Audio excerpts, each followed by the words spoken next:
A lot of weight lately. I'm just, wow. Well, welcome. Tender.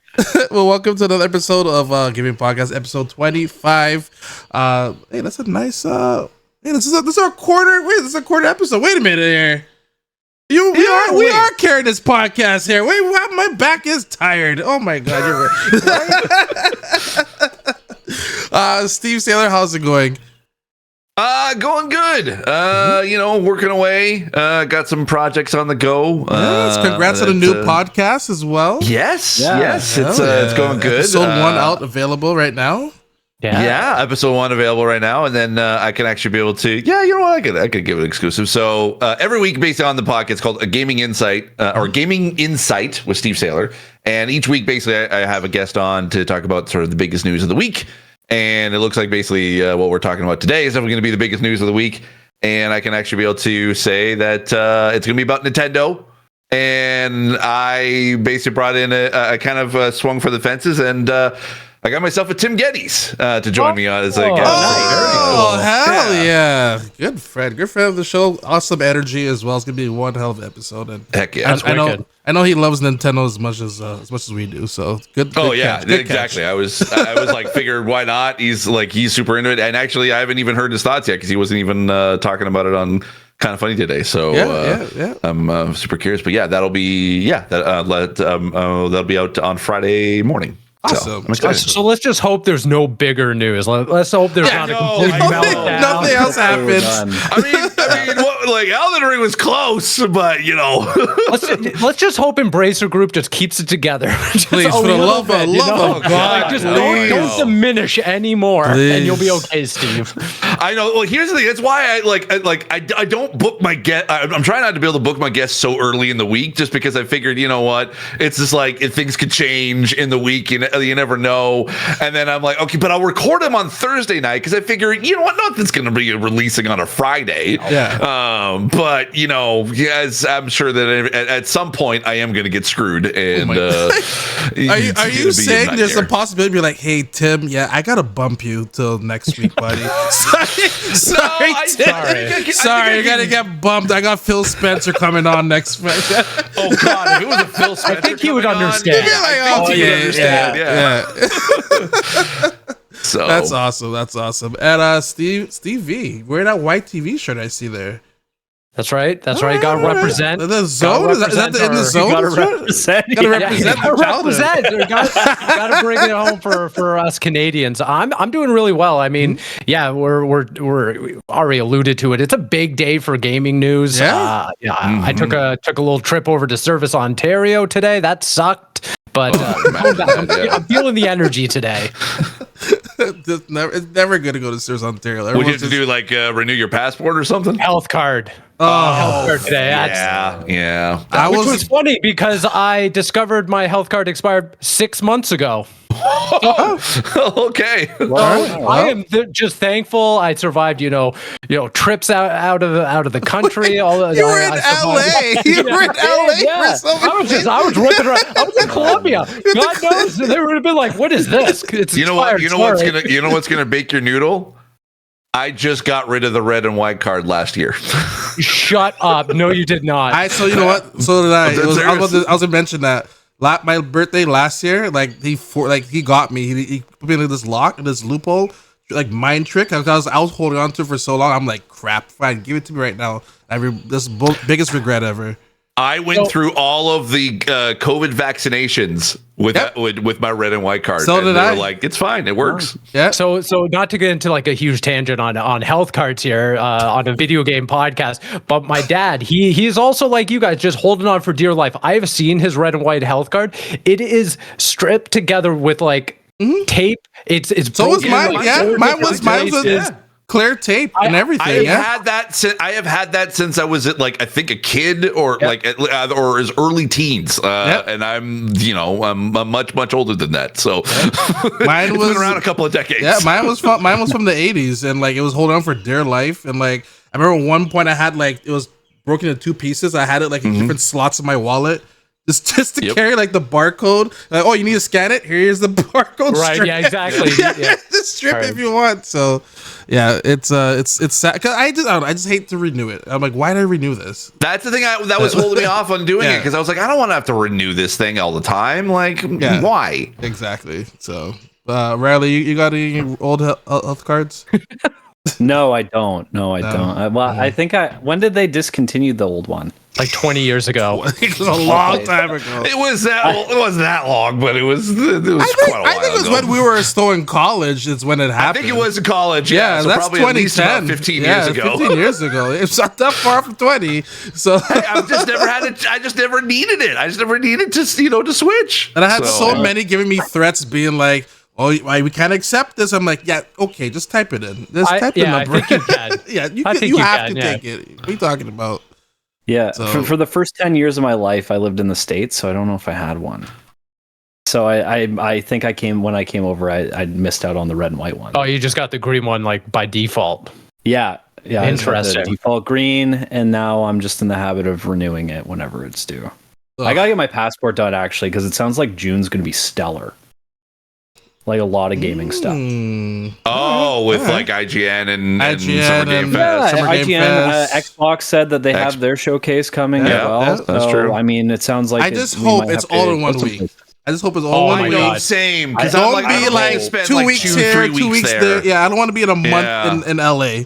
That's If not, I'm there's just living on I the can streets. afford- I'm just, I mean, here's the thing. If that is the case, I really do think that we just need to be able to do like a gaming podcast Airbnb and just split the cost. yeah, That- Because it's the only way Absolutely. that we That's can the only basically way. all afford to be able to go there. That's the only way we could do it. I mean, I think we should do that anyways, just because I think the content would be amazing. But Yeah. that's just me. That's just me. I'm just saying. Like people could live stream, like, I wonder what they're doing right now. You Yeah. know, just log in and Be everything. like a whole Big Brother kind of deal. Yeah. Classic Anyone? Stevie YTV. Exactly. Exactly. Anyone saw the Borderlands movie trailer? By the way, out of I did, curiosity, yeah. With thoughts? Yeah. Thoughts? Yeah. That's why it It came out bad. is okay. It has like a Guardians of the Galaxy kind of vibe, which I kind of dig. The cast but is the- interesting, I would say. The cast is interesting. I'm actually Yeah. cool with the cast. The cast Yeah. is pretty dope. But that narration at the beginning with Kate Blanchett kind of made it seem as if they were like either edited different pieces of a speech together, or she just read that line completely way off. Thank And you. Yeah. It was weird. Yeah. It was just yeah. like an exposition dump, and it didn't sit right with me. Yeah, it's like her actual dialogue in the movie seemed like fine. It was Right. just her narration seemed off. And then like also Tiny Tina kind of doesn't really fit the vibe of the game. I mean, but then again, we No. didn't really see much of her, but even in the lines that she had, that like it didn't have that, you know, that crazy sort of Ashley Bird kind of vibe that she gives to Tiny Tina. So I don't know. We'll see. It looks fine good. though. Yeah. We'll find out. I'm very like not optimistic about this, just only because like it's been 8 years in the making. We all know it's been in like there's turmoil in terms of its production and everything. We didn't My even know it big was gonna thing, come out. exactly. My big thing above all else is that you have this property, this series that not only is like identifiable visually, and then you just boil it down and make it look like a generic action movie. Sure. But it's the fact that you have Borderlands, which is arguably one of the funniest like game series out there in terms of its like quippiness and in terms of its like satire and everything. And then you boil a trailer down to just pee and poo jokes. I was like, oh, you guys just lost the plot here. Like you guys completely miss what makes I don't know Borderlands about that specifically, because that is the kind of humor that I find in Borderlands. Like that is pretty like that pee and poo jokes, like basically like teens kind of humor.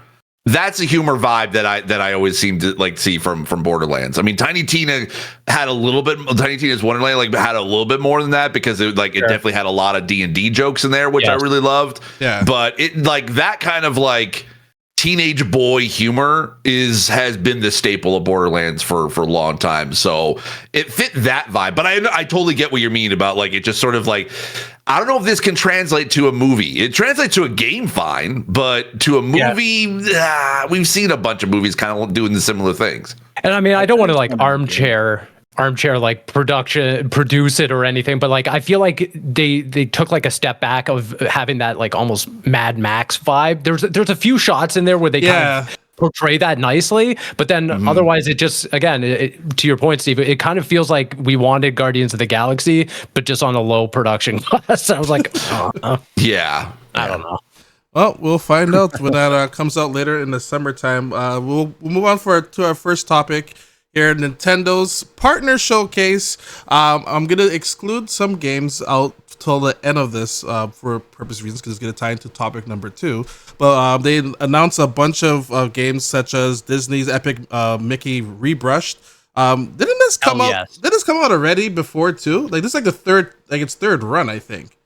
No, I don't think so, because I think this seems this is the complete remaster, but it was like I remember. I think the last version was on the Wii, right? That's what I thought that was remastered. That's what I mean. Yeah. I believe they eventually maybe ported it to PlayStation 3 with the Move.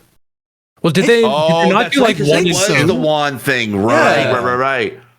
I thought there was like a version where they put like both of them together in a package, unless I'm just completely I feel like there was. There's the first and second ones, and then I think when the second one came out, that one was sort of like pushed it multi-platform, because I believe the first one was Wii exclusive. Exactly. Yeah, I think so too. Yep. The Joy-Con that looked like a paintbrush. Yeah. As far as I know, I think it was like this is the first remaster of it, because I think the other ones were just ports. Just ports? Okay. Yeah. All right. And then World of Goo 2. This is like the Wii era is coming back again. I remember like the first WiiWare game was World of Goo, and everyone's like, I gotta download this game right now. This is amazing and everything. Super Monkey Ball, a exclusive to the Switch as well, is coming out. Some other games. Is it always exclusive to the Switch? This one, they said this one's exclusive to the Switch. The last one wasn't. Oh, really? I always thought that as a Nintendo franchise. I didn't even think that was like it's pretty heavily associated. It's cool. It has like a battle royale mode as well. Over 200 stages, up to 16 players. It looks cool though. I like how it has almost like this Fall Guys energy to it with the multiplayer aspect. I was like, I can definitely rip into this with some friends. That'll be fun. I's wearing pants now, so big changes there in the Monkey Ball series. Huge advancement. Some overalls. Looking very fashionable. I'm digging it. This is next gen. Huge. Right here. South Park Snow Day. I think that's a remake as well, because I've heard of that. No, Snow Day. It looks like one. It looks like a game that should have come out 20 years ago. Yeah, there was a Snow Day that came out like in the N64. No. So it was always Stick of Truth, and then it was Fractured Butthole. And then this Snow Day is the new one. It's the where you play as the new kid. That's that trilogy. But to Marcel's point, there was a game on the N64. It was just called South Park. South Park 64, and you threw snowballs. Yeah, that's why I thought this one was. And you could pee on the snowballs. Pee on them. Okay. Oh, wow. Okay. I did not know about that. I just only know that they've been. This is the same teams that worked on the previous two. I didn't realize it was an N64 version. Well, that never. Yeah, it's totally different. It looked almost the same. It really does. And to be honest, if we're talking about Switch exclusives, this game should have just been a Switch exclusive because it looks like a Switch game to begin with. But it is coming on Steam, I think I see here. Yeah, and on March next. Yeah, coming multiple platforms. Everywhere. Everywhere. Oh boy. There it is. There it is. All right. Another game that is also coming out everywhere, but that was announced here is Shin Megami Tensei 5 V for Vengeance, I guess, as well, because Vengeance on top of there. June 21st is coming out. What happened to Vendettas, man? I don't know. They don't make them like they used to. They don't do how they used to, So I wish I could say I could recognize any of those words, but no. It's just like Vengeance, sure, okay, I get that, but I have no idea. I have no idea what's going on in that game. You know, Shin? I mean, other than the shin on your leg. Isn't that what it's referencing? So I understand some of the words then, but I don't think that's in the proper context of what that title's supposed to be. Well, how about Star Wars Like a thing. Battlefront? The classic Now we're collection. Yes, How you about Now we're that? talking. 64-player I'm so multiplayer mode, March 14th. It comes out. some new content too. New get content content, as Fisto well, in there, huh? And- Fisto, and on finally? other platforms Yeah. as Huge. well. And so. Oz Ventress too. She's coming in too. Yeah. Yeah, it's coming to other platforms as well. So if you don't want to lock it to the Switch, and I mean, I don't know. I don't wonder if they're crossplay actually. In terms of I was just online. wondering that literally right now, because it is coming to all consoles. So Yeah, it's coming to I would PS4, imagine PS5 crossplay. as well. So What I really like about that is like, yeah, it's coming to all the platforms, but I like that we can go back in and revisit these nostalgic properties and Right. multiplayer titles. Mhm. With some needed polish and everything like that, get right back into it as like a nice in between between Helldiver sessions or something like that. Whatever we happen to be playing. So Whatever. I kind of maybe we could actually log into this one. So I mean, I'm pretty excited about that concept.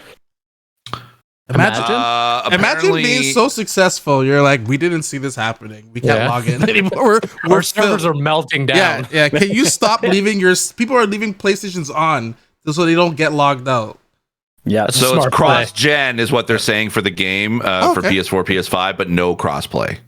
Okay. Missed I thi- opportunity. Yeah, and I I think know, right? it's Aspire making that, or they're important, or Aspire, yeah, I think so. Yeah. the same people with Tomb Raider, which just came out. Right. Which I don't know why they didn't put Tomb Raider 4 and 5. How it's the same gameplay, just put 4. What are you gonna do with those two? Like I don't like you can't. There's nothing else. Because after that, it's like the one that people didn't like, which is the Dark Angel one or something that was on PS2. So anyway, you know what? Here's a game for us for Steve V, a Souls-like game, another Crab's Treasure. that game is Souls so dope. crab game. I didn't know that I needed that in my life. Yeah. But as soon as they said Souls like, I was like, well, now I gotta play it. Had you not seen that game before? It's No, pretty. yeah, it's have you not pretty seen- cool. yeah, actually. Oh, yeah. Yeah, it's pretty. It's good. pretty cool. It looks pretty dope. cool. I'm into it. I got to play it at Summer Game Fest last year, and it is legit, actually quite fun. And actually, it has, I'm not kidding, the best accessibility option I have ever seen in any game. Period. Really? So the whole point of it is basically you're trying to get your shell back, and you use different items to basically act as sort of like a temporary shell, which is like your shield. Oh, cool. So you can Okay. get like coffee mugs or pop cans or cardboard boxes, and they give you like different buffs depending on which one you actually get. But there is an option you can turn on called "Give Krill a Gun." And Oh my I'm god! not So I kidding. have seen this. Yes, Yes, and I I'm have not this kidding. You basically- gun thing. Yeah. Yeah, you put on a handgun. The butt of the handgun is attached to your body, and you can aim and shoot, and literally you can kill a boss in 2 shots. I didn't know this was the same game. I just saw Yes. I thought it was There you like go. a mod for a totally different game where they're like, oh No. yeah, we added this gat to a crab. I was like, oh, that's funny. Nope, that is that. It is an option in there, and I got to play it, and it was the most hilarious thing that I'd ever seen, and it is so dang cool. I can't wait for this to be able to come out. Hell yeah. I'm not gonna list every game here as well. If you want to see the list, it's gonna be on our site as well. But Penny's Big Breakaway. The reason why I want to give that one highlight because it's the Dropped same today. people dropped today, and not only that, the same people who made Sonic Mania as well. And it looks like a Saturn made like Sonic Yeah. like tribute in a way. So I'm it's really excited for this one. Yeah. John Cartwright, who does Good Vibes Gaming, he was talking about it, and he said something really interesting because I think, from my perspective, and I feel like the Sonic Mania team really kind of understands Sonic. Yeah. They started off as fans, got tapped to do the project. But he said, like, Sonic's not about speed, it's about momentum. Yeah. And this is what that game does really well. Like, there are different areas that you're able to build up speed, and then you start doing these tricks and stuff like you start getting into the flow of the game. And I think that it's really cool that this team was able to do something original, apply to a new character. And now that it's out, they shadow dropped it. Like, I'm pretty excited to play it. I'm definitely going to buy it. absolutely It's on everything too. Yeah, they did a really great job, and part of me kind of wishes they just continued doing like Sonic 2D so that Sega could just focus on 3D Sonic games. Because the one thing that Sonic Superstar was kind of missing was momentum, and like you kept going, like Sonic is always meant to go from left to right, and like if you do occasional like right to left, but this whole game like you were all over the place. You didn't build up like the main thing that Sonic is all about is speed and momentum, and like that game was just that's why I found like a lot of people didn't really like. They weren't huge fans of Sonic Superstars as well. So I'm like, just let these guys end up doing it, you know. So let them cook. Yeah, let them cook. You know, another one I dropped today was the Rare Classic. As soon as I heard, as soon as I saw the little thing, I'm like, this is Killer Instinct music. What's going on here? What's happening? Yeah.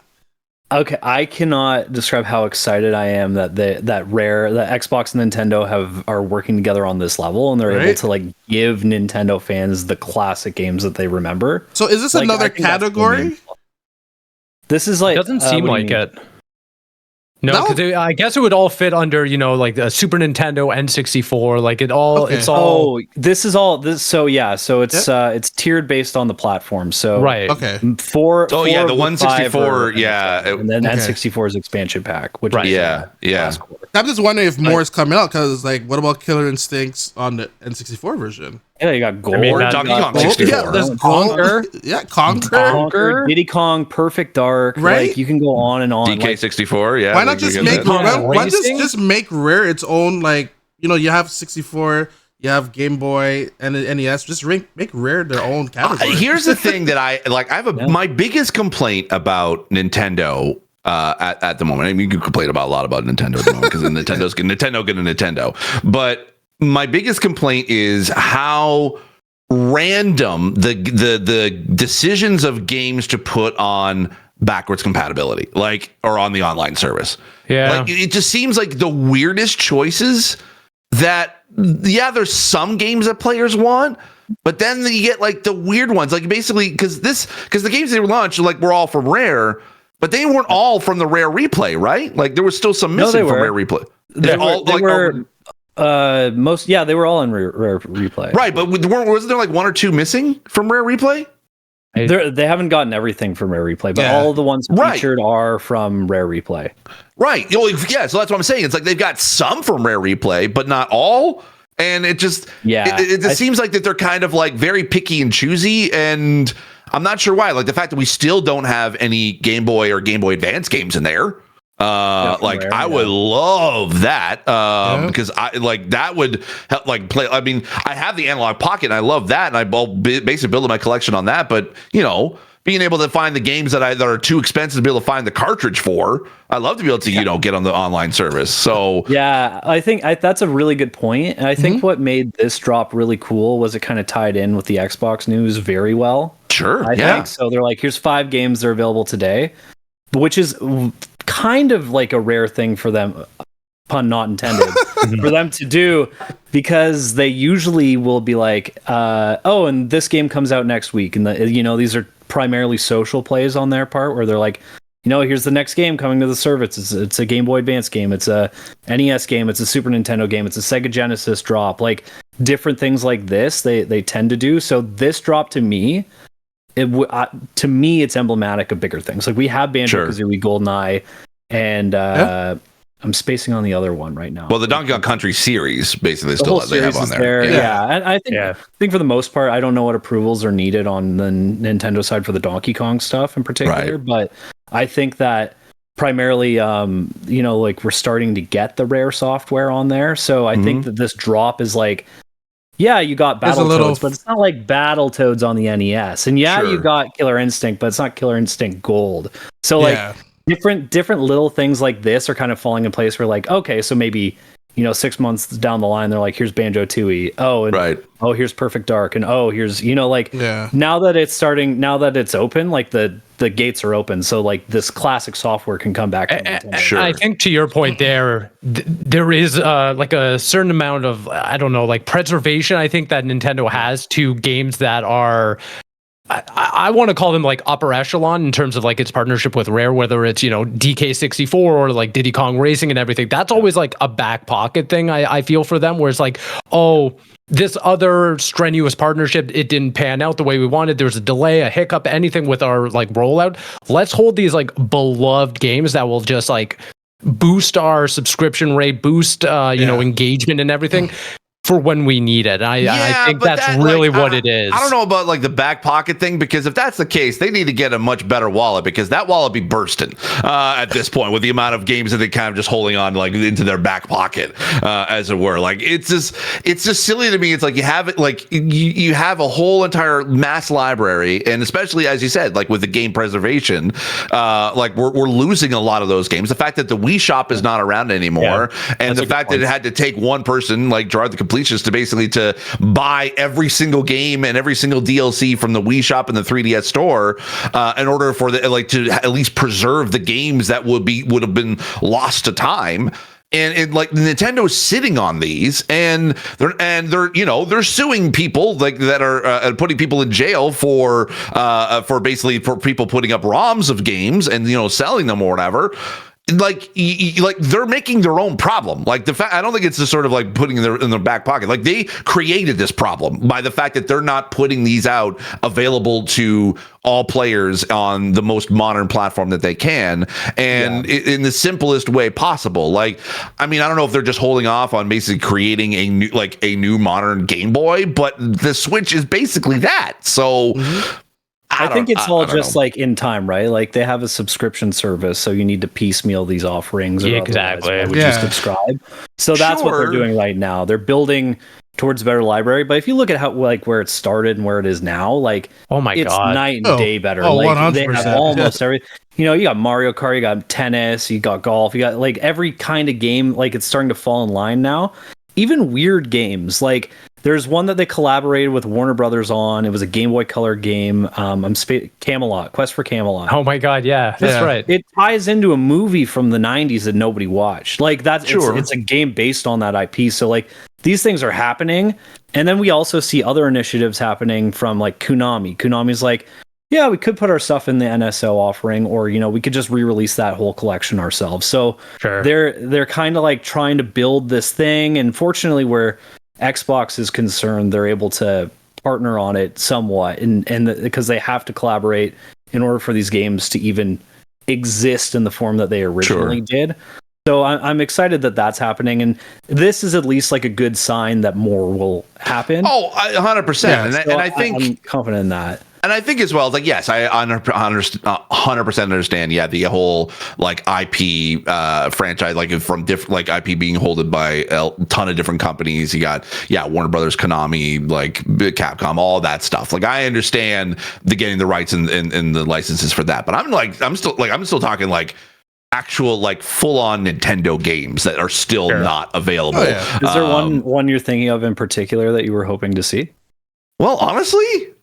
And I hope maybe we might get an announcement next week with the Pokemon Presents, but the Pokemon games. Yeah. I would love that. I've been wanting to be able to jump into actual proper Game Boy Pokemon games. So especially with home integration ready on the Switch right there. Yes, right? Like, so good. Yeah. I do wish that, to Steve's original point, that there was some sort of cadence in terms of like what we can expect, when we can expect it. I know that Nintendo kind of has this like monthly drop, but to the credit of Xbox and PlayStation, like it's almost down to the day, the week, the time, every single like it's clockwork at this point when they come out and they're like, here are your Xbox games of the month, here are your PlayStation like Plus every 2 weeks, right? Like exactly, mid-month, or it's like the final Tuesday of the month leading into the new month. They announce, here's Xbox, the first wave of Xbox Game Pass games, and I wish that Nintendo kind of had a similar thing where it was like. I mean, they built up We Shop Wednesday. We Shop Wednesday. We Shop Wednesday. Yeah. Made iconic by Nirvana the band The Show. I'll have you guys know. True. But right there. Donkey Kong 3. Exactly. But I wish that they would like embrace that and kind of just lean into, hey, if it's, the first Wednesday of every month, you're going to get a Game Boy game. If it's the last Thursday, N64 drops, and it's like that way I know as a subscriber I'm going to get something worth my value. If I'm subscribing for a specific platform, if it's, hey, I'm hugely nostalgic for Game Boy. I want to know when my Game Boy games are coming. I don't want to wait for this partner direct to get 2 Super Nintendo games and an N64. Like it's just so scattershot that I don't even know like what to expect, and I'm actively subscribing to this service. It would be that's such a good point. Like it would be cool to have it be like an event. It's like what are they going to what classic game is coming, or back like even just sorry, go ahead, continue. Sorry. No, I was done. You can go ahead. Oh, okay. So like basically we're similar to kind of how when Xbox Game Pass, when they announce their games coming to Game Pass, like having that basically be like a big sort of thing. Like they could Nintendo could totally do that. Sure, granted, I'll give you the IP licenses, and that takes time, and trying to find who has the rights to who, and the lawyers that are involved, and the red tape that's involved in order to be able to do that. But here's the thing: NSO's been around for 6 years now. 2018 was when it launched. Around 6 years now. They've had plenty of time to try to be able to get the games that they could get. Oh, yeah, no, I agree. Part of me kind of wonders if like Xbox was the one who's approached them with this, and then Nintendo's like, I don't know. And then see, okay, and then they're like, well, like let's test this out, see if you get any numbers gained for your subscriptions or how many activities, how active it is. Right. See, and then you can pay for these games, So see, here's my tinfoil Mario hat on for a minute. There was a moment in the showcase when they started showing off the rare games. I was like, I had legitimately thought, and then when they started saying it was like, and then we got one more game to show you, I would have put money down that spot would have been Sea of Thieves. It would have been a perfect really 1-2 punch of here's the rare replay games and here's Sea of Thieves. There you go. That would have been pretty stellar. I would have loved that. I mean, hopefully for the next Switch, right? Hopefully, 100%. Sure. 100%. Speaking about water, Endless Ocean, Luminous is also coming out as well. We got a different ocean game. We got a different ocean game instead with 30 people you can play online. Over 500 species of marine life in there. Coming out May 2nd. I'm not gonna lie. This was kind of a weird one to end on. I'm gonna be honest. Yeah, huge. How do you go from rare to here's water? I'm like, I saw so many people online being like, "Oh, Endless Ocean." Am I the only one here who just does not care about this series? I don't know. I just don't find the hype in it. I've never been attached to Endless Ocean. I saw this as the one last thing. I was like, cool. Yeah, I'm with you as well. Yeah, isn't this just Subnautica in some way? I don't know. I don't know. The fact that you can swim with some friends, 29 others. That's cool. That is cool. 30 people. I mean, I'll play with you guys if you want to play it. Sure. We'll hell dive in some water. Yeah, hell dive and deep dive in Endless Ocean. Of course, I left some two games purposely because it's going to tie into topic number 2 here. Try a little segue here. Grounded was opening game for the Nintendo showcase. I'm actually kind of surprised Grounded was actually selected. I kind of thought Hi-Fi Rush would have been shown because, due to the art style, and maybe that game was easier to port over in a way, and then something like Grounded and how that game looks, maybe that would have been... I don't know. I thought those two would have switched or something like that. And then, of course, Pentiment was also another one I was... in the highlight reel very quickly. They're just like, here it is. Yeah. Oh my God. It broke my heart. Yeah. It broke my heart. As someone who loves Pentiment and thought it was arguably a very great game for when it came out on Xbox. Not according to Nintendo, okay? No, and Nintendo's like, oh, get this. It's choice-based, dialogue-based history game. Get it out of here. Get it. We don't care about this. We got Grounded. Even though it's dropping tomorrow, by the time people are listening to this, you can just go out and buy it. It's like, okay, I get it. It's not for everyone. I do highly encourage everyone who's listening to this, go out and play Pentiment, whether it's agreed. Xbox, Switch, PlayStation. It's a very cool, albeit niche game. Great art style and it's also accessible too, which is great. Yeah, I've heard that. Yeah.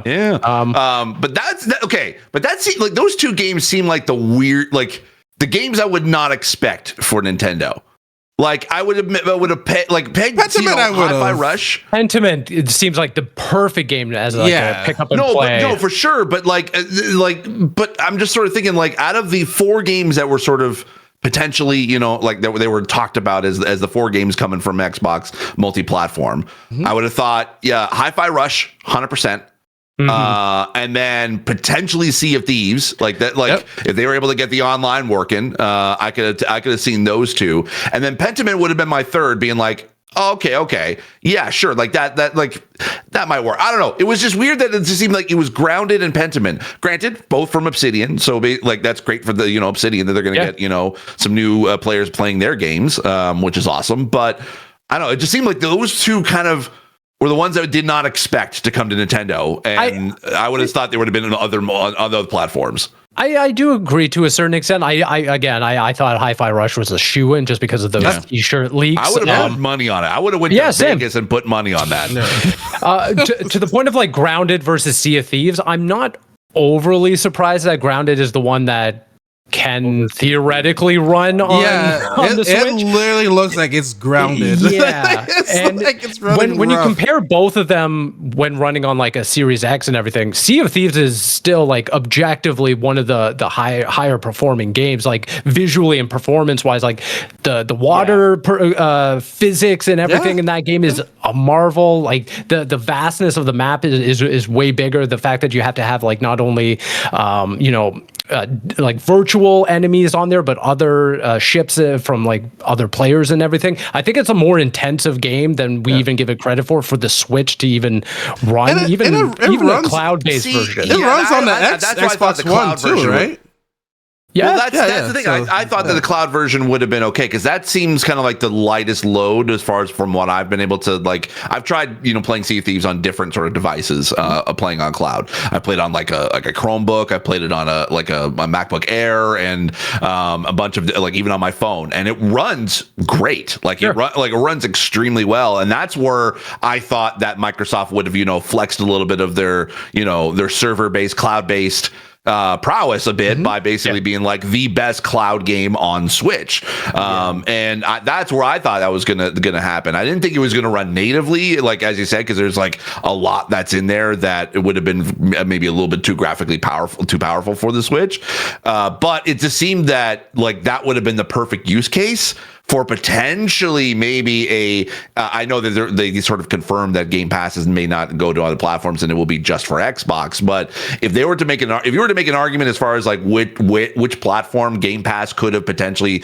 been ported to, Nintendo would probably have been that sort of 100%. Yeah. I totally agree, and I think that's really smart. I think the only thing holding that back is the Wi-Fi chip in the Switch. Which is true. Exactly. Yeah. And I mean, like, if you've streamed games on Switch, I think Xbox probably looked at that because the technology, maybe Nintendo like mandates that it goes through NSO or their own servers or whatever it is. And they were probably like, no. Like, yeah, that's true, because they did mention in the Grounded trailer, there's like the little text at the bottom that you definitely need an NSO account in order to be able to play Grounded. So right, and I'm not saying that this was like a deal breaker or anything, but I also wonder if one of the contributing factors in there is the way that NSO and its voice cons and chat and everything kind of is murky, to say the least. And in Sea of Thieves, not an integral feature or anything, but it heavily features prox chat, which would theoretically just not even exist on the Switch version if it ran just the way, like if you just ported it straight over, because prox chat couldn't work unless everyone's on a smartphone. I had to use that smartphone app, you're right, because I don't think there is a built-in microphone into the Switch, is there? No. There is Bluetooth, and you can use it that way. Or if you have the jacket, has a but I think they probably would. That would have been the caveat, being like you need a Bluetooth headset or something like that, or like headphones with a microphone. That's again, I'm sure that they could have a workaround and just get rid of it. But I do think that that's like another contributing factor where Microsoft is looking at that as like, how do we retain the full experience of Sea of Thieves? Oh, the Switch can't really do that without X, Y, and Z. Integrate. Are we looking at cloud based? Are we looking at like what Riley brought up, the Wi-Fi chip and everything? Maybe we just reserve this for a Switch 2 when things are running. That makes sense. And in a modern and contemporary setting. I think that makes sense. Yeah. Just for everyone listening, so Pentiment, Hi-Fi Rush, Grounded, and Sea of Thieves. Only Grounded and Pentiment are coming to the Switch, while everything else is coming to PlayStation, PS4, and PS5. And sorry, Sea of Thieves is the only one coming to PS5. Not a PS4, but everything else is PS4 and PS5.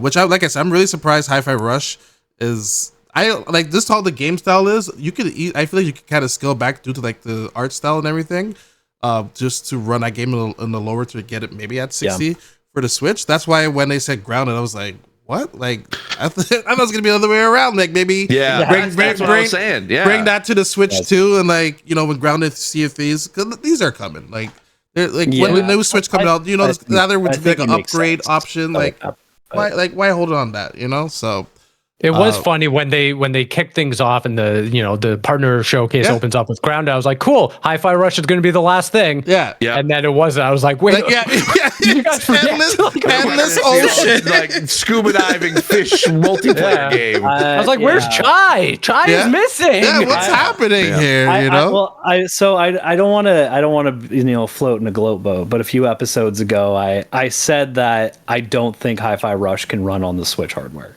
This is your fault. Throw it back. It's your fault. Throw it back. Yeah. I did say that. So I mean, like I did it. So blame me. So I am. But I think that there's still like. And here's the thing. I would imagine at some point, and this is probably where the rumors or the reports had been true to a degree. I'm pretty sure at some point that when Xbox was considering which to bring to Switch, which to bring to PlayStation, they probably considered all four of those for both for Switch and for PS5. And I think that you know what, you're probably right. They probably looked at it being like, okay, we needed some little extra time to be able to optimize Hi-Fi Rush for the Switch, even though on the surface it seems like it would be a perfect fit, and I think it still can. Yeah. Which just makes me kind of surprised that they didn't sort of say something about that and then just say potentially in 2024 or early 2025 to give them that time to optimize the game. But then again, is Tango even like dedicating a whole team to work on it, or are they just working on their next game? Because it was a small team to build out of Tango that made the game to begin with. So I think it's, my theory is it still could potentially have run on the Switch. Yeah, but it needed a lot of optimizations to do so. The optimization to do so. Yeah, it seems obvious. Like we know there's been a data mine that has given away different shirts for different platforms that are exclusive. Sure. It seems obvious that there was work done on a Nintendo version. Yeah, and at some point they just made the call that this isn't ready now, or we're gonna have to wait. Might as well, it's not gonna work. Yeah. So I was just gonna say the other thing. We're talking about speculation and everything just based off internet conjecture. What was up with that Sea of Thieves tweet where they're on Valentine's Day where they're like, "Oh, rowboats are red," and I was like, "But are they red? Yeah. Are they rare? I don't think so. I think they're only blue and green." So I think I looked into that because I found out that there are just different colored rowboats. Roses are red, roses are blue. They know what they're doing. Yeah, that was. Yeah, they know. Don't get me wrong. I think that they could have thought it through a little bit better, but I think that's probably what all that was. It was just like some bad timing on a Valentine's Day post. That's fair. I'll give them that, but. I mean, and I think it'll still happen eventually. Like once Nintendo gets more powerful hardware out, I thought, like, I don't know why you wouldn't bring Sea of Thieves or Hi-Fi Rush to that platform. Like, it makes perfect sense. Yeah. So before I ask you guys this question, in the Japan side, they got Mother 3. Nintendo's like, screw you guys. Here's Mother 3 for us. You have your Grounded, which they also get as well. And then the Mother 3, like, so they just win again. What, like, that's so crazy. But what would you give? What would you grade this Nintendo Direct? We'll start with Steve Saylor. As a whole, yeah, why not the whole showcase? Yeah, sure. I would say it's a solid showcase. I mean, I think what was the last one, like 2022? I think maybe.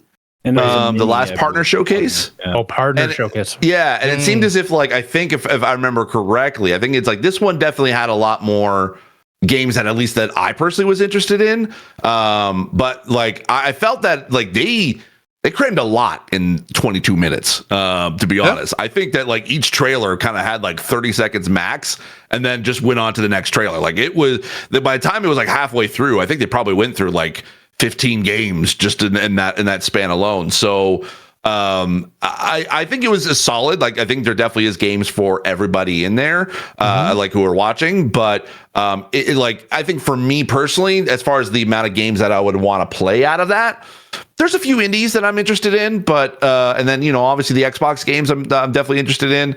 But beyond that, I kind of like, yeah. I mean, sure. Yeah, it's good. I give it a score, maybe like a B. A B. All right. Okay. Yeah. Stevie, how about yourself? Yeah, I thought it was pretty compelling for being a partner showcase. I think, you know, you have to have tempered expectations when coming into these ones, only because, you know, it's not going to be the Switch reveal or you're going to get, you know, any first party kind of updates. But I think like what Steve Saylor said, there was a swath of games here for kind of everyone. For me particularly, give me a reason to boot up Pentiment again. I think that's awesome. Not only just for the cultural relevance of bringing over these Xbox games into a different platform, I think that's awesome, but just I think it's a very special game. It fits the handheld kind of pick up and play lifestyle thing. Grounded, I can't even be bothered to try that. I'll be totally honest. Like, I love Grounded. I think it's a very unique game, but just it looked kind of rough. So I think I'll keep that one in check. Epic Mickey, though, I know we kind of just glossed over that a little bit, but that's a very special game. It's dark. It's wonderful. I'm definitely going to be picking up that remaster. But yeah, overall, I think it's very telling that the Switch is on its last legs. When we look at the games that were shown throughout the entire event, it's like, okay, we're getting ports, we're getting older games being up-resed to run on the Switch. There's no games that are like, oh, this is a 2024 premier AAA experience that's now coming over to Switch. It's not happening. So it really does feel like at this point, even third-party publishers are like, all right, let's move over to the next piece of hardware at this point. We'll kind of leave the Wii era games or the Xbox 360 Battlefront games to the Switch as it is right now. But yeah, I would probably give it C+, B- overall. All right. I was happy with it. Yeah. Riley? I think it was a really important showcase for a few reasons. Mainly, we've touched upon it a few times, the Xbox stuff, and that's sort of the first major step for Xbox kind of dipping a toe in multi-platform titles and stuff like that. So for that alone, I think it's very important. I also like that it kind of broke from the tradition of usual third-party content. We didn't see JRPGs or farming sims. Like, it was something a little different, you know, like. And a lot of legacy IP coming back, which I also really appreciated, like the Epic Mickeys and the Star Wars Battlefront collection and stuff like that. And a few indies that, you know, shadow dropped and look incredible. So I think for that reason, I'd probably give it a B+. Like, okay. I really enjoyed it. There wasn't anything that like blew me away, but I got excited by a couple of the games, and I'm looking forward to kind of seeing how some of these land and resonate with consumers. Yeah. Go ahead. Sorry, no. The other thing I just wanted to bounce off from what Riley said about like the cultural just bubble that surrounds this entire thing. I think it's very just emblematic and drives home the point that of the relationship between Nintendo and Xbox, that PlayStation didn't get to kind of quote unquote reveal any of these games that are coming over to their platform. Had a show. They just had a show. Xbox didn't line up any of their announcements with, you know, Sea of Thieves being there or anything like that. Though Xbox withheld announcements. Phil Spencer sat on a stage in a podcast and said, we're not going to talk about these games. We're going to let the developers and partners kind of talk about them. And lo and behold, a week later, Nintendo's out here talking about Pentiment and Grounded. I think that really goes to show and should be emphasized on how much Nintendo and Xbox can work together and play together very well in this growing whatever mess of a console environment we're in. I think as well, that's it. I think as well, I mean, here's the thing. The podcast was not planned. Like, that was not planned really ahead of time. It was kind of as a reaction to the ever growing rumors of Xbox. I think that the entire plan all along was for them to basically, for these to kind of be big surprises on the Nintendo Partner Showcase, being like, oh, what the fuck, Grounded and Pentiment on like in Nintendo? What is going on? And then they would have had that, like, not only the blog post, but then they would have had the announcement of, hey, this is what's happening. We are now having we're kind of moving things multi-platform. I think that was probably like they were just waiting for Nintendo to basically to confirm this, and I think they were just on Nintendo's time. Yeah, they clearly had some sort of partnership or some sort of agreement in order for Nintendo to elevate those IPs to get the most leverage out on their ecosystem. Exactly, because it opened it. Like Grounded opened the Partner Showcase, which is probably, but arguably has the most amount of eyeballs on that showcase. And you want to hit with a big game. That's a big game to basically to launch with. And I think that if we didn't have that podcast, if we didn't have to have that, that sort of statement from Xbox, then that would have been probably the biggest pop. And it probably, I would not gonna lie, because we now know with the Elden Ring thing that happened, happened today, which we'll talk about. I think that probably would have rivaled the news as far as Elden Ring today. Would probably might have almost dwarfed Elden Ring as far as the newsworthiness of the day. That's a great point. Yeah. So but I was just gonna say that if, like, say the Xbox thing didn't happen, would they have announced Hi-Fi Rush and the others then as well today? I think so. Yeah. So they had that blog post kind of they could have obviously write a blog post at any given time. It's not like they can't just sort of do that on the fly. But I have a feeling that maybe not necessarily a blog post, but maybe a video, because Phil did say they were planning on doing a business update. Yeah. They just had to create one right away. Yeah. Okay. So, all right, Steve, go ahead. No, I was just gonna say, like, in hindsight, although it was, very messy, the narrative got away from them, I do think that in the end, it probably went the best way possible, because I do think, to Steve's point, that if they came out, here's Grounded, here's Pentiment, people would be like, what the fuck? What's happening? Yeah. Yeah, exactly. And it would have definitely overshadowed even Elden Ring, but not in a good way, because I feel like Xbox would still have to rush and put out a press release, explain themselves, come out, hand in hand, and be like, hold on. we hear you. We'll see you next week. So I feel like it would have just been the same steps, just kind of like, switched around a little bit. We still would have been like, at the same conclusion. But I feel like it would have just been as messy, if not messier, if they didn't say anything ahead of time and they're just, here we go, we're multi-platform. People would have been like, what are you guys talking about? Xbox shares are going down. Everyone's losing their minds. Yeah, I feel it's an interesting point, because like I feel a little bit different now that I see all the cards on the table. Yeah. Mm-hmm. And I'm looking at it and I'm like, I feel like maybe you could have done that different. Maybe you could have done that different. But I'm like, I just wonder if allowing them to tell, because clearly there was a deal in place, if maybe not rushing to get that out a day earlier, that presentation, and then boom, these games are, coming. Like, I feel like Grounded was there and was like, oh, that's surprising. And then we're like, oh, there's Pentiment. Like, because everybody else had told that story, I feel like it would have been way more impactful to see it kind of even play the out, rare stuff right after. Well, yeah. The rare stuff was really impactful, right? Yeah. They saved it for the end because they knew people were going to be stoked about it. Yeah. So it's like, it's cool to see that happen. I wonder if it could have been slightly more impactful if they had tried to time it.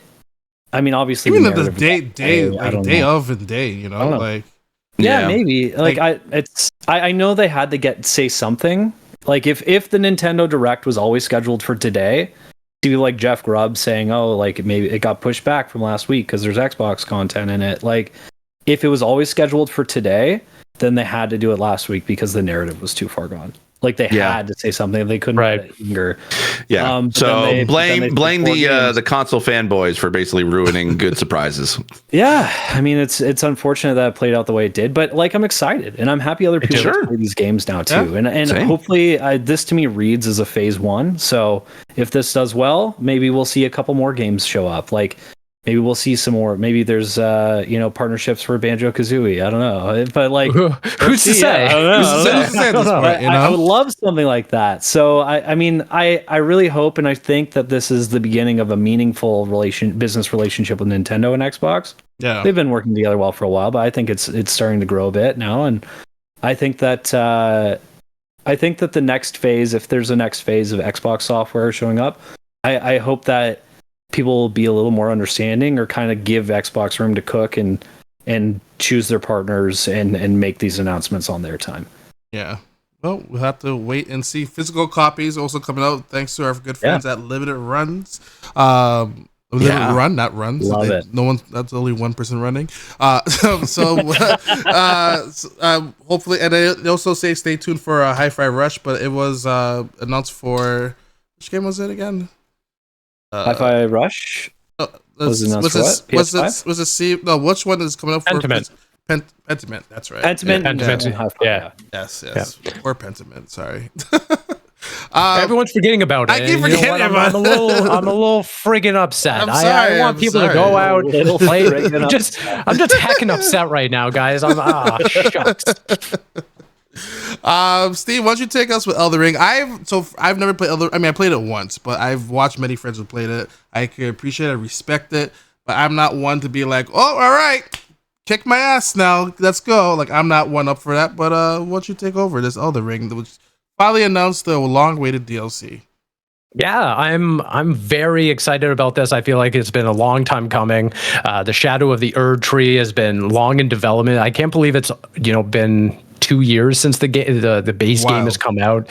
Off of winning Game of the Year in 2022, big year. So yeah, we got the first look at it. It was a 3-minute trailer. They hyped it up out of nowhere, and essentially, just going over some nerdy ass things here, just for the audience. The piece of DLC, it takes place in the land of Shadow.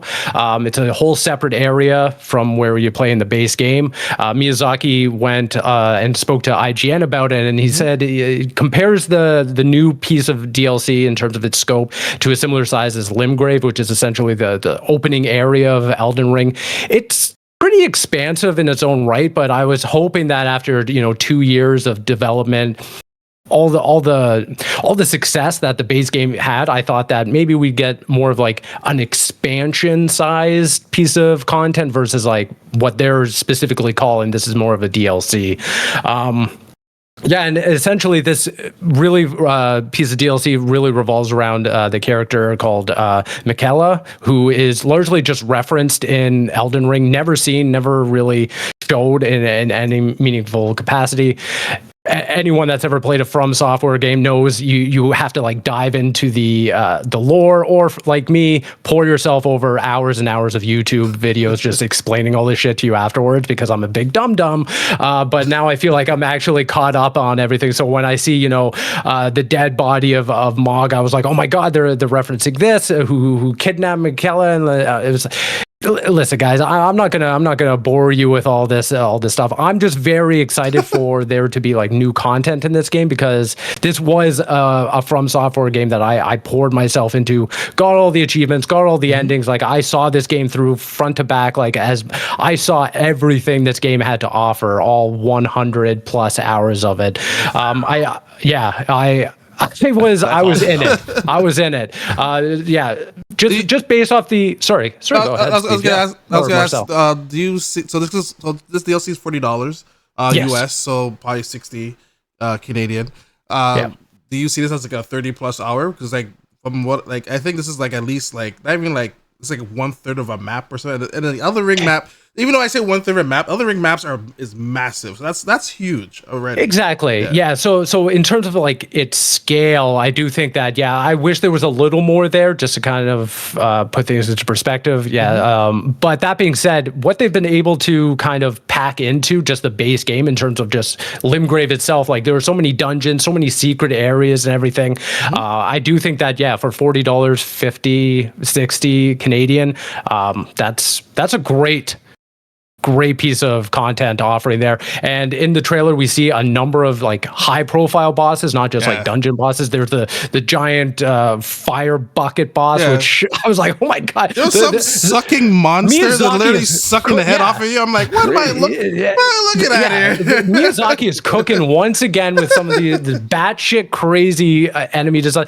Porcupine hippo. I'm in for it. But yeah, I think that there's a lot here to get excited for if you're like me and have been following this game since the beginning. I'm really excited to see exactly what this is. The other major thing that I was super hyped to even discover, I was on the Elden Ring subreddit, as any rational person is, after the trailer dropped, and someone pointed out that From Software had been teasing the release date of Shadow of the Erdtree all the way back to the story trailer of Armored Core, where at the end of the Armored Core story trailer, there's a piece of dialogue that says, quote, 621, I'll give you a reason to exist. Let's get to work. And if that isn't the most From Software ass thing I've ever heard in my life, I don't know what is. I was like, holy shit! Like, that's wild. Leave it to them. Leave it to a studio like From Software to tee up a major expansion like this, and then it just go unnoticed. Yeah, and this is their first. Like, this is them owning their IP now. This is not even through Bandai. They just got it back. They just got it back, and yeah. So I wonder, were they waiting for that? Under Bandai. It seems like the DLC is still under Bandai Namco. Oh, okay. But I think they'll complete work on this, and then moving forward, okay. But that's the interesting thing, is that when Miyazaki was speaking to IGN, he basically said that, like, there's no plans for more DLC, a sequel. Like, this is kind of it. Like, he sees this as the epilogue or final chapter for Elden Ring, which kind of blows my mind given all the success of this. Maybe it's because he doesn't want to partner up with George R.R. Martin anymore, and who knows. But yeah, I thought that was a very interesting thing. He said, quote, we don't have any current plans to make a second DLC or a sequel, but we definitely don't want to snuff out that possibility. So here's go ahead, Bradley. I don't know. I don't know why you buy it unless you're not going to do something with right? It sounds like, I mean, they used funds from Tencent and Sony to buy the IP back, so someone's relying on them to do something with it. My guess is they've been wanting to be able to potentially do more than just games, and that's probably why they're buying the license. I think that's probably fair. I know that they were shopping around a movie, I think it was rumored. Yeah. And stuff I could not even imagine what that movie would look like. Maybe a 10-hour movie or something like that. Oh, please get like an HBO series. Something like that. HBO or Apple. Oh my god. Oh my god! Hey, that brings back George R.R. Martin to HBO, baby. Listen, he has a book to finish. Don't be giving him ideas. Although I did find that, because I did read the Miyazaki interview too, and they did say, because they did ask, like, okay, what's the George R.R. Martin like tie-in? They're like, they said specifically he did not do any specific work for the DLC, but you know, his lore and his mythos is definitely felt throughout the entire game. I'm like, what did the guy do? Like, that boggles my mind, how this man just cannot finish this goddamn book, but he'll write mythos and lore for a From Software game. Yeah, exactly. I don't know. Here's something to start the comment section, a big fight in the comment section. Can we see this as the first DLC game to win Game of the Year, or even be nominated for Game of the Year? Yes, absolutely. Next question. Oh, wow. Okay, well, that's it. The comment section can shut up now. Yes, absolutely. You know it's coming. Best ongoing game. It's best ongoing game. Oh, fucking A. Oh, god dang it. You know I'm right. It's gonna be. You know it's coming for Game of the Year. It's either that or Jeff Keighley's going to create this whole new new category. Game of the Year DLC edition. Yeah. I'm sorry, Jeff, and I'm sorry. Only one nominee, Elden Ring. Like, you know, language, but you know, I mean, Jeff does have a hard on for From Software, so I think. But it's displayed there. But does From Software also have a hard on for Jeff? Because after the Game Awards, I don't think so. I think they're I think that was more after had to do with the kid that came up on stage incident more than you owe us, Jeff. That's what they're saying. You owe us for that stunt. Right there. True. I don't know. I mean, because I think.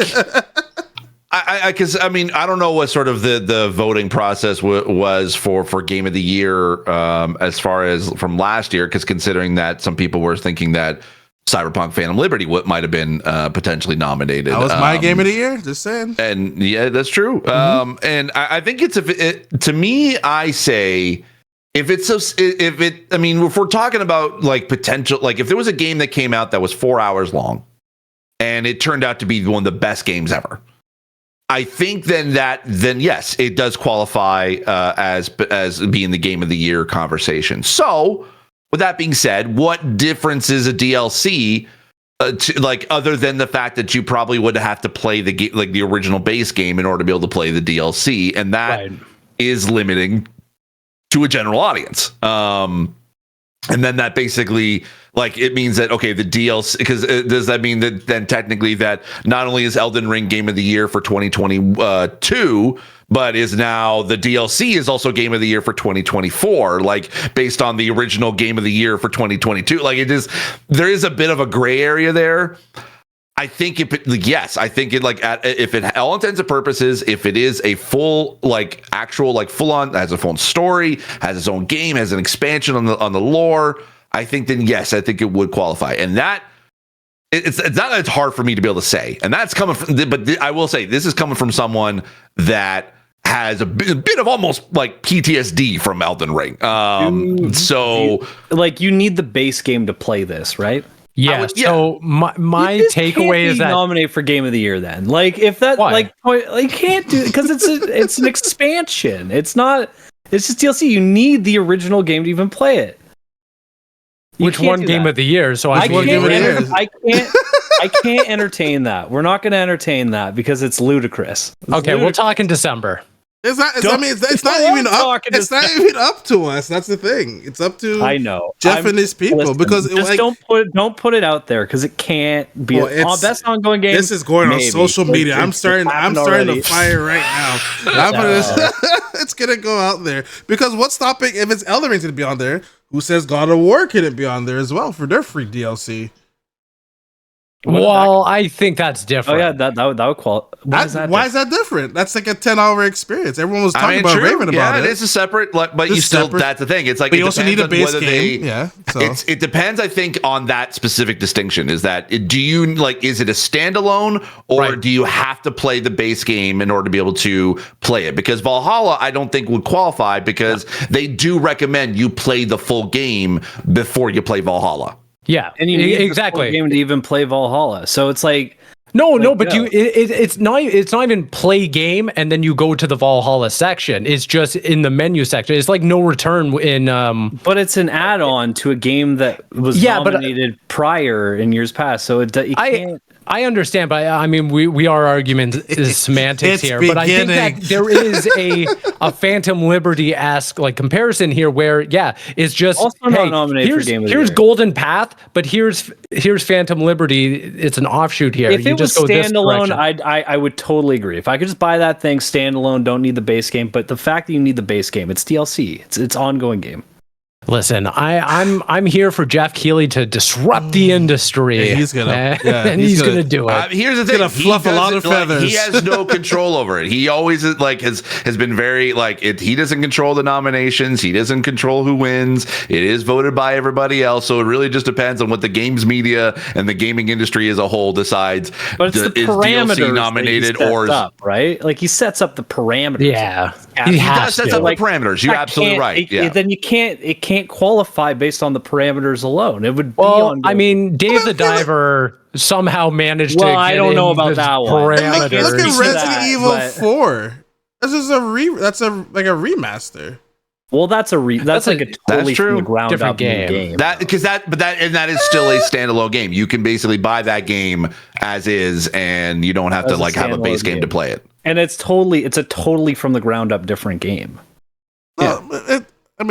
It's not just just mechanics wise. They didn't just polish it up and they're like, there you go. It's like a brand new mechanics wise. Battlefront collection, Game of the Year. Game of the Year, right there, exactly. Yeah.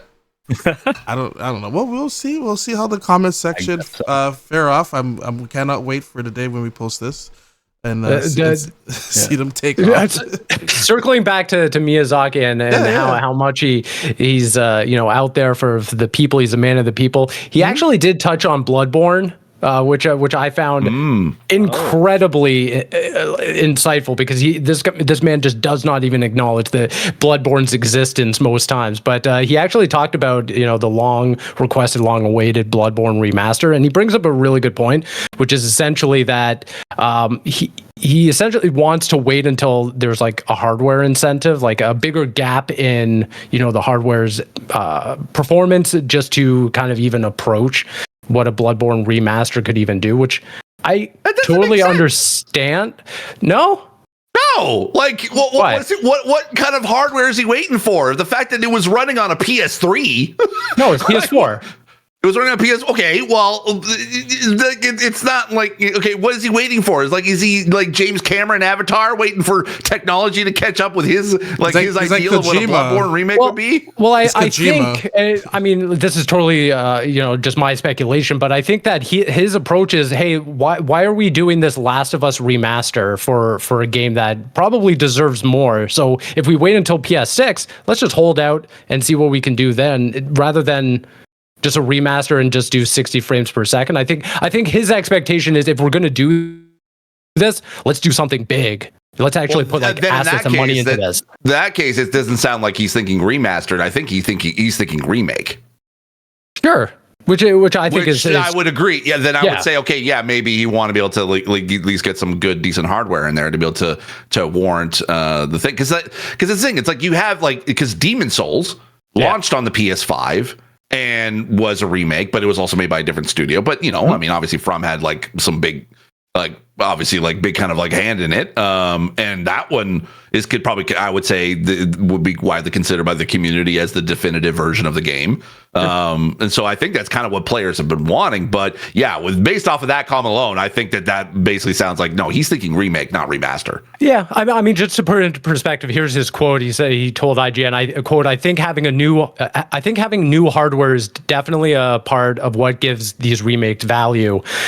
Things that you weren't able to achieve on previous generations of hardware, ways you weren't able to render specific expressions. New hardware sometimes makes it possible. So I mean, he does remark towards remake, but I think for now it seems that remaster is not really a hot button issue for Bloodborne, which I'm fine with, to be honest.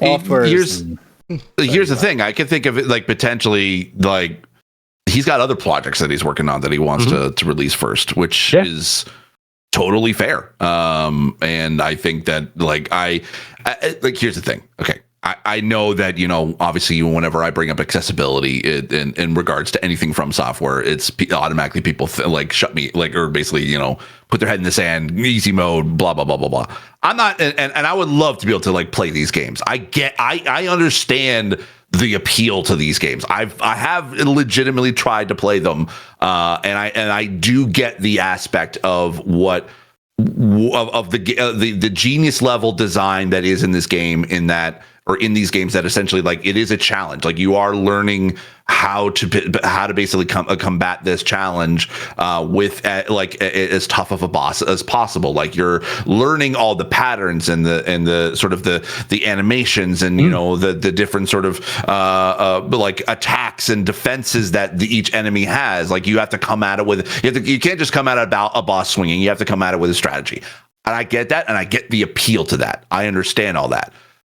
I am just still hoping that at someday I can be able to play these game of the year type games and not have to, let my disability get in the way in that sense. I know it's separate conversation. I hope so. I hope so too. I hope that there is a way where game design can meet accessibility, can meet difficulty, can meet there's so many connecting parts here to kind of make a From Software game more accessible to people out there.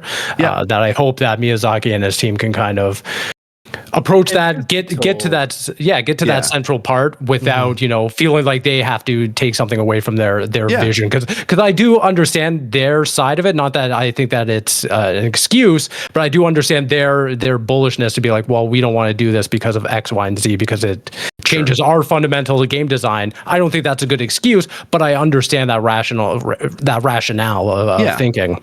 Because I think Bloodborne is the one game that I've wanted to play. Out of all the From Software games, that's the one I've been wanting to play, and I have been sort of secretly kind of waiting for a potential remaster, remake, whatever, so that maybe potentially that, you know, it would have been updated with modern controls, or at least, you know, modern sort of game design standards that have been sort of like added to the game industry as of late. So it's not that I like, and I know probably you're thinking it's like I'm not trying to force accessibility on any game. I'm not trying to force anybody's vision. There's like accessibility. It can be a big part of game design without having to, you know, to ruin any sort of vision or artistic whatever.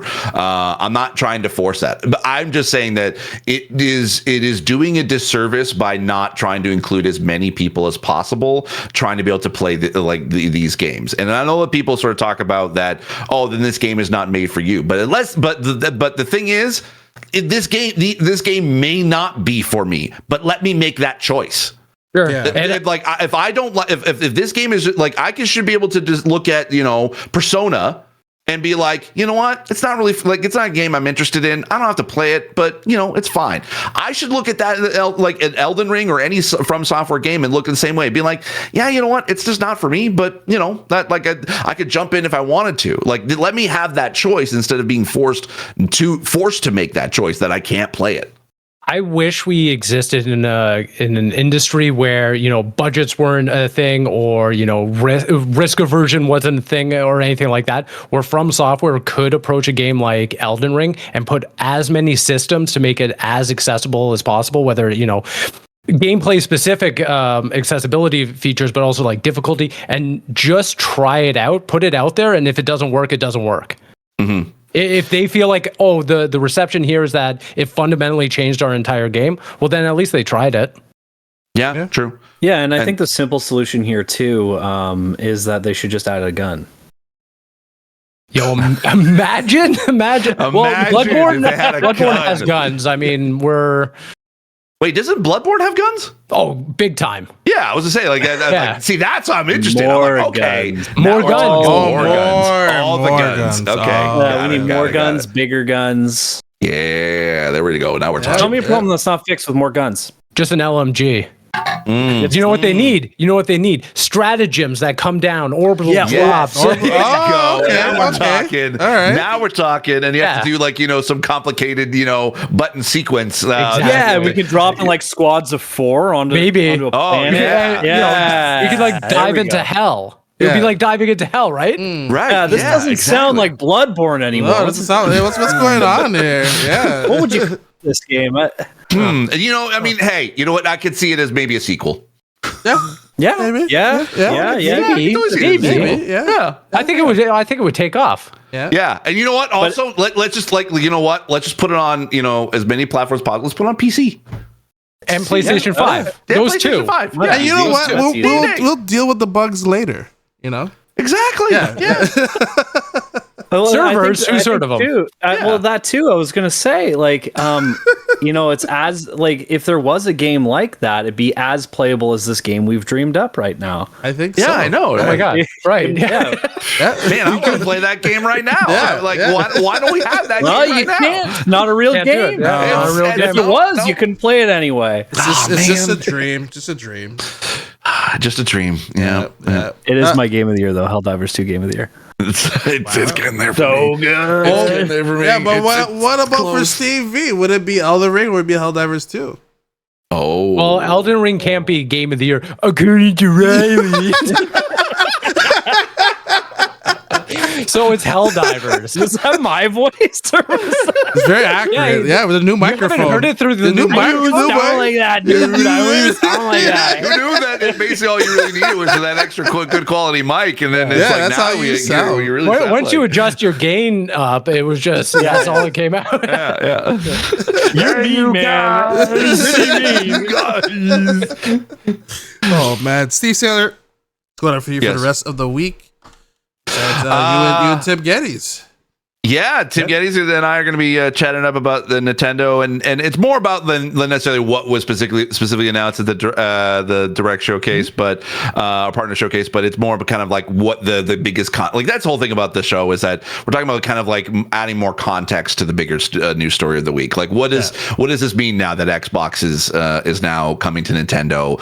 What does this mean for Nintendo moving forward? Like what is the year of Nintendo going to look like? All that extra stuff. I mean, Tim and I are going to be chatting it up for about 30-ish minutes. So awesome. Look for Gaming Insight with Steve Saylor on all podcast platforms.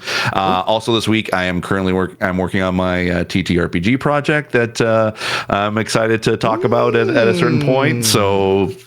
And we're beginning recording some stuff this week. Right. Actually, literally tomorrow and Friday. I literally just kind of confirmed a bunch of them as we were recording. any games you're fitting in between?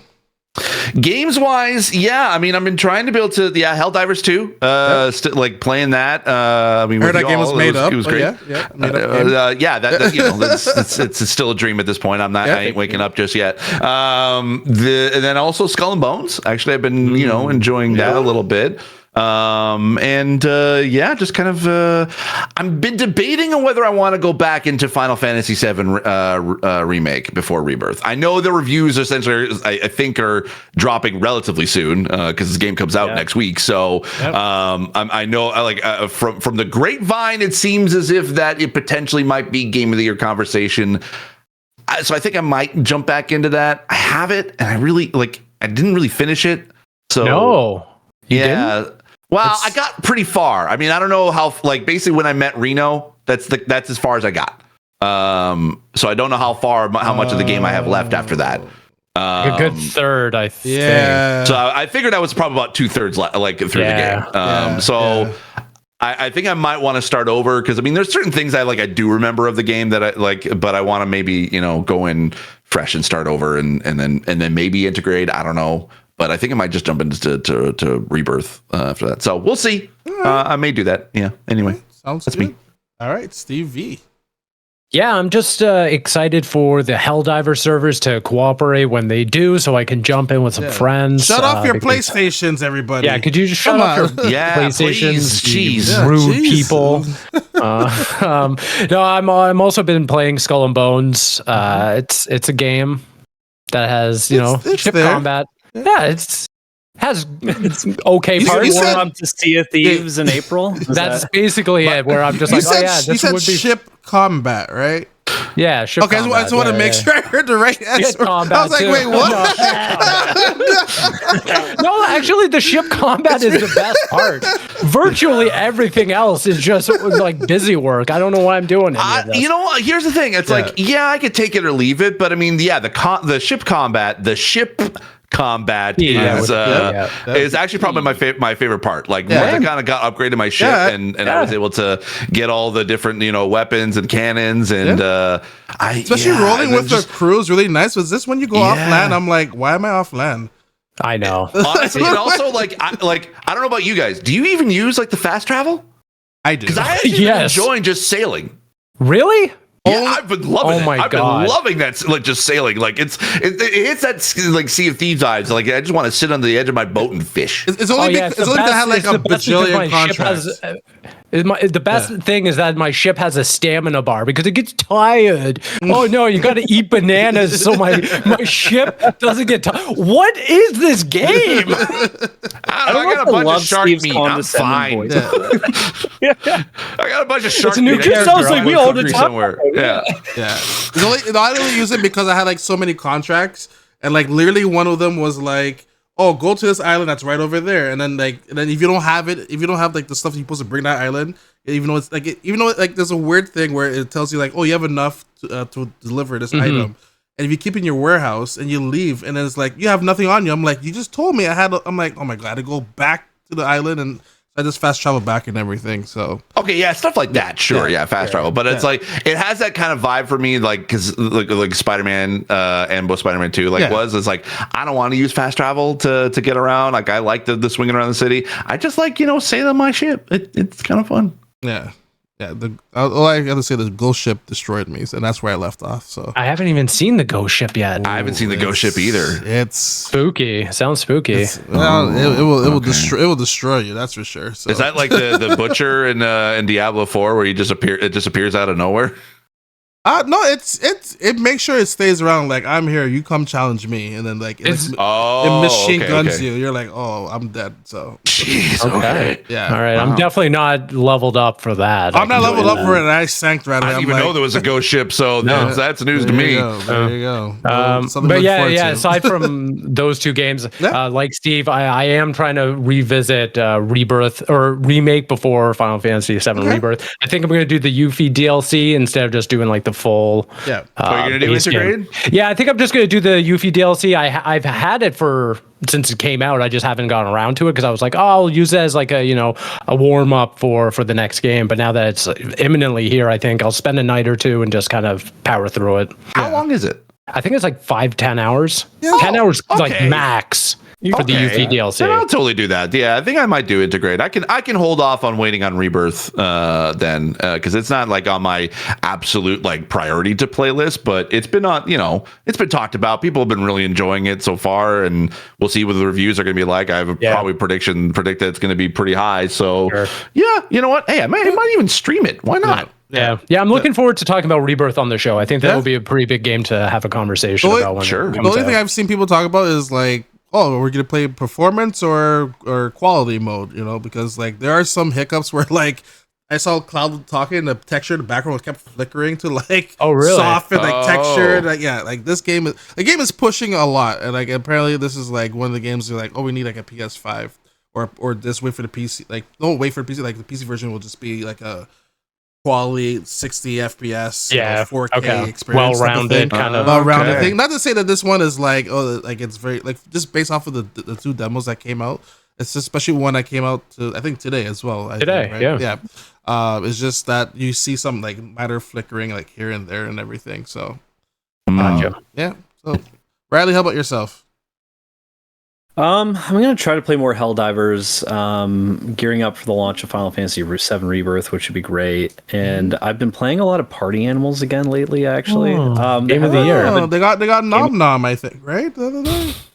Yeah, they got the nom for sure. This year's their year. They're getting the Game of the Year nom, according to Steve, because those are the parameters. It's my Game of the Year nomination. But I don't know. The numbers, the votes don't lie. Like I said, my finger slipped, guys.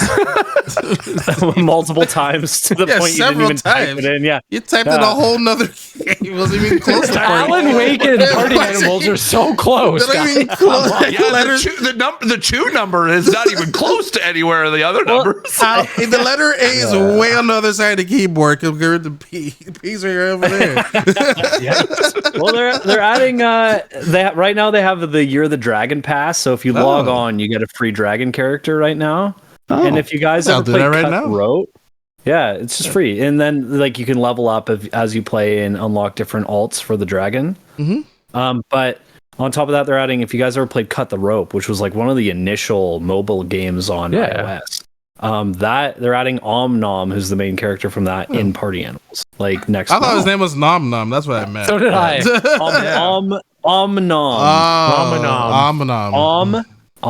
Nom. Do. There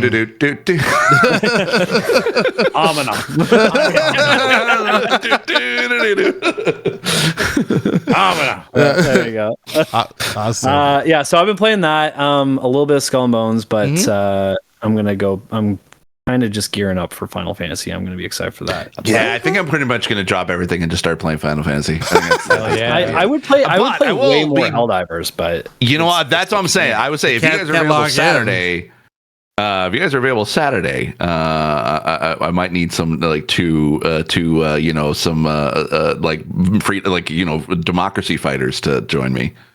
Sign me up, brother. Yeah, let's go, buddy. I'm Liberty's #1 son. I'll either still be widely awake because this Saturday is Elimination Chamber, and I am. Oh, that's right. It's at 5 a.m. 5 a.m. Yeah. I know. I was debating. I'm like, do I want to wake up for the elimination chamber? Like it's 4 a.m. for it. I told my community, I'm like, do you want to watch it? On Discord. Yeah. If you guys do, I'll hop on Discord and we can message about the matches or something. I mean, yeah, maybe. I was actually debating on like, do I want to just go full out and just order like a Denny's breakfast and just like, get a grand slam, buddy. Get a grand slam. Okay. Exactly. All right. Hey, if you guys are down for it, like, let's set our alarms for 4 a.m. Yeah. I'm ready watching my community. I'm gonna be up, so I'm good. I'm really like I just stream. Oh, you're actually gonna like do a watch party on your a little watch party? Yeah. Oh, okay. Well, then let's do a Discord watch party. Let's make it so. So. For me, I finished Mario and Mario vs. Donkey Kong, and funny enough, that's Charles Martinet's last game because his voice is on there. So. I thought, really? Yeah, it's his voice. I think he's doing Luigi's Mansion HD, 2 HD. But it's but that one was kind of already done, right? Yeah, well, this one was too, but they just ripped the sound files from the GBA game that it's based on. Yeah. So like, so he didn't like record anything. No, he didn't record anything for the Mario. Yeah, they cleaned it up and everything like that. So I finished that game, and Skull and Bones is gonna go back in the back burner. There are some drops coming soon that I'll probably check out the game next week, but I'm checking out Pacific Drive today, and got a nice little care package from them. They gave me a little toolkit to fix my car and everything. A little mechanics shirt and everything with my name on it. So a little spiffy there, and I could go fix cars now for a living. And what else I was checking out? Nightingale. I was checking out Nightingale yesterday. Beautiful game made by some good folks in Alberta as well. If you like Valheim, you actually will like this game as well. It's overall solid game so far. So those are my 2 games, 2 sandboxes, which is never good because there's no time limit to those games. So I'm never gonna finish them. So speaking of care packages, though. Who do we got to kill to be able to get that Helldivers care package that's been going around? Because I want one. You have one, don't you, Steve? Oh, son of Steve and Riley. Riley. Yeah. They're pretty cool. I don't know. Apparently, I'm not cool in the eyes of certain people in this town. I get it. They're ableist, I swear. We'll get you. I want a Helldivers hoodie. Is it a hoodie or is it a jacket? I think it's just a hoodie. Oh, I thought it was a shirt. Okay. It's totally not comfortable at all. Right, Riley? It's not the coziest thing I've ever put on. No. It totally doesn't keep me warm during these winter months of hell diving. Do you wear it? I was wearing it right now. Do you wear it all the time when you play Helldivers? I mean, it's almost mandatory. I don't wear it that often because of the servers, but if they were up and running, your uniform when you do wear it. Yeah. Babe, where's my hoodie? Give me my hoodie. I need my Helldiver hoodie right now. I can't play without my hoodie. We're diving. Hey, you know what? That hoodie gives you 50% extra life. When you're about to take lethal damage, so you kind of need it. Yeah. True. Damn. All right, fine. All right, I guess I gotta suck up to Simon. I guess I don't know. Simon, if you're listening, ship us some shirts. Ship us some stuff, Simon. I'll take another. Sure. Yeah. Fuck you. All right, we'll see you all next week. You're lucky I still want to play, jump into the hell dive with you. There you go. But if you get a shot in the back on Saturday, don't Oh my! Didn't come from me. Wow! We're still recording. I didn't even say bye. It might be me. I killed Steve a lot in that game. Yeah. If I didn't, if it doesn't land on you, just saying. Well, if an orbital strike kind of all of a sudden just lands in your area, then it wasn't my fault. I had to come. It was a blind moment, I swear. I actually killed Court one time with that. I didn't even know he was. I'm like, what were you even doing there in the first place? It was in the wrong. Landed on my face like 8 times. I saw a clip that was going around with from Kind of Funny.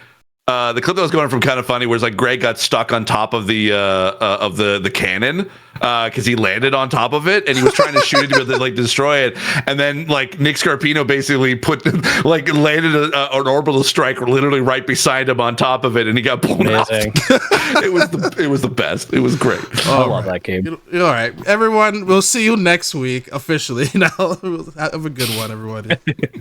See ya. See ya.